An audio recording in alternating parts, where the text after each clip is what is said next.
माननीय मुख्यमंत्री ममता बनर्जी की प्रेरणा से तथा सांसद प्रसून बनर्जी के क्षेत्रीय विकास परियोजना के वित्तीय सहयोग और हावड़ा नगर निगम के सहयोग से कल 1 जुलाई 2025 मंगलवार को प्रातः 11:15 बजे एम्बुलेंस का उद्घाटन किया गया।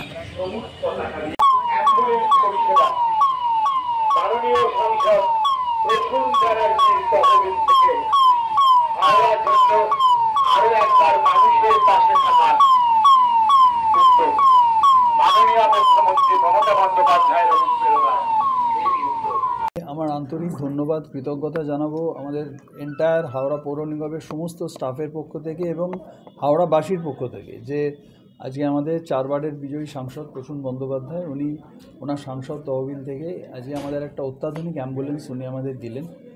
এটা আমাদের ছিল না এইচএমসিতে, একটা ফুললি এয়ার কন্ডিশনড অ্যাম্বুলেন্স এবং যেটা সেখানে অক্সিজেন সিলিন্ডার থেকে যেখানে ওই আমাদের লাইফ সাপোর্টের যে ব্রিদিং মাস্ক এটসেট্রা যা যা থাকে সেখানে সমস্ত কিছু আছে এই অ্যাম্বুলেন্সটা। আর অত্যন্ত ভালো দিনে আমরা পেলাম এটাও আর একটা বড় ব্যাপার। আজকে ডক্টর বিধানচন্দ্র রায়ের 143তম জন্মদিবস। তো এটা অনেক দিন আগেই প্রসূনদা টাকা আমাদের স্যাংশন করে দিয়েছিল। একবার প্রসূনদা নিজেই ইনফ্যাক্ট বলেছিল যে তোমরা বলো কী লাগবে, তো আমরা তখন এই অ্যাম্বুলেন্সটা বলেছিলাম এবং সাথে সাথে প্রসূনদা ওটাকে অ্যাপ্রুভ করে দেয়। বাট বিভিন্ন সরকারি নিয়ম যেটা প্রসূনদা বললো ডিটেলসে, তো সেগুলোর জন্য আটকে গিয়েছিল, তার জন্য একটু দেরি হলো, কিন্তু একটা ভালো দিনে উদ্বোধন হলো, এটাই আমাদের সকলের। আমাদের বলি তোদের আমাদের নাম করে এমপিকে পাঠিয়ে দিল দিল্লিতে। আমার এখানে ব্যাংকে ছিল, আমার ব্যাংকে নিজের ছিল, ওটা নিয়ে চলে গেল ওরা। তা আমাদের অনেক টাইম লাগে কিছু আসতে, কিছু ভদ্রলোক ভালো লোককে যারা এরম আছে সেই জায়গায় আজকে খুব আনন্দ পেয়েছি।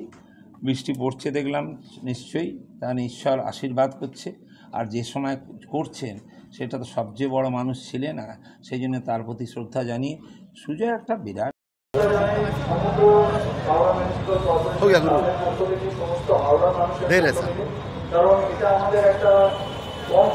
আমি জানি না অন্য কাগজ কি বলল।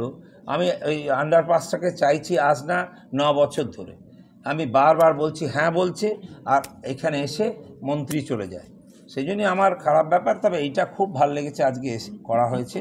এবং এর আগে 3 বছর আগে আমি 6খানা একদম পুলিশের জন্য দিয়েছিলাম অ্যাম্বুলেন্স। আমি এগুলো চেষ্টা করি ভীষণ করে, স্কুলে যেমন সব বাথরুম করা, মেয়েদের বাথরুম করা, সব রকম আমরা চেষ্টা করি, কিন্তু টাকা অল্প। কিন্তু এখন একটা পাকামি হচ্ছে, আমার বলার পর একদম গভর্নমেন্ট থেকে আবার ওখান থেকে বলছে যে আমরা যেভাবে বলবো সেভাবে আপনি কথা বলবেন।